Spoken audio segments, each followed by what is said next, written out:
Welcome back, everybody. So welcome back to, once again, the new and improved production facilities of Booze by Rob in historic Nashville, Tennessee. So we're glad to have you here.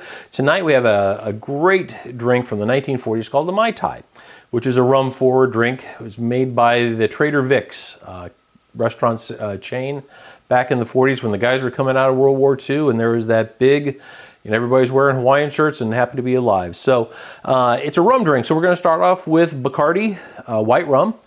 It's going to be the main ingredient. We have a dark rum. This is Bacoo 12-year-old.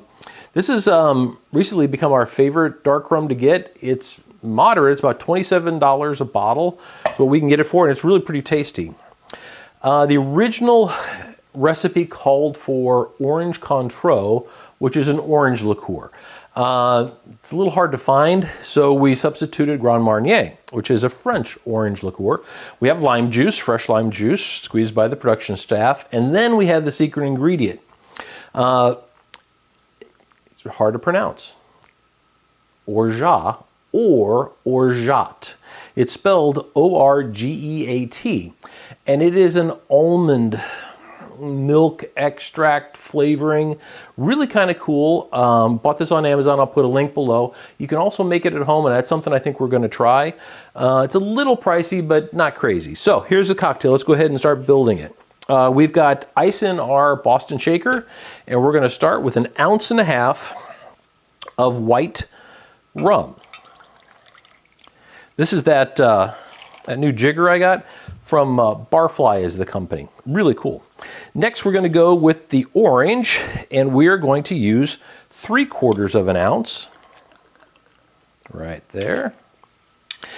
Yeah, and I make these cocktails kind of like traditional, but you're welcome to jazz them up however you want.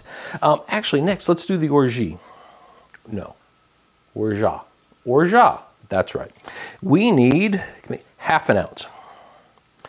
And the reason I'm switching up the order is this is a very thick kind of fluid, and I want to be able to rinse out the jigger here with 3/4 ounce of lime juice.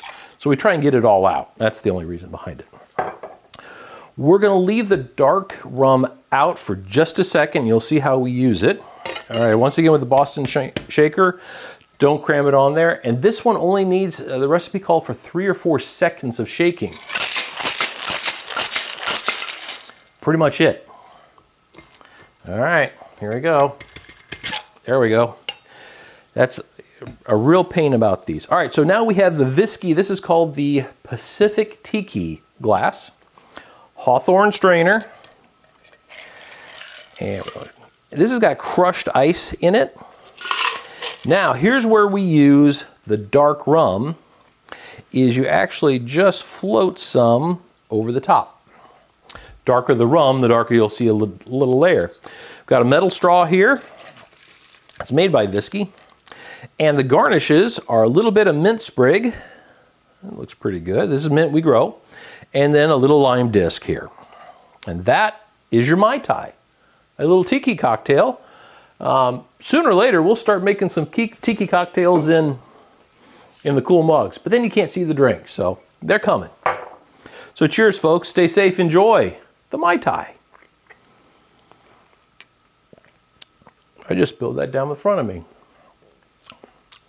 That's a good drink. That's awesome. Cheers, folks. Hey, if you can't laugh at yourself, who can you laugh at? Enjoy. Take care.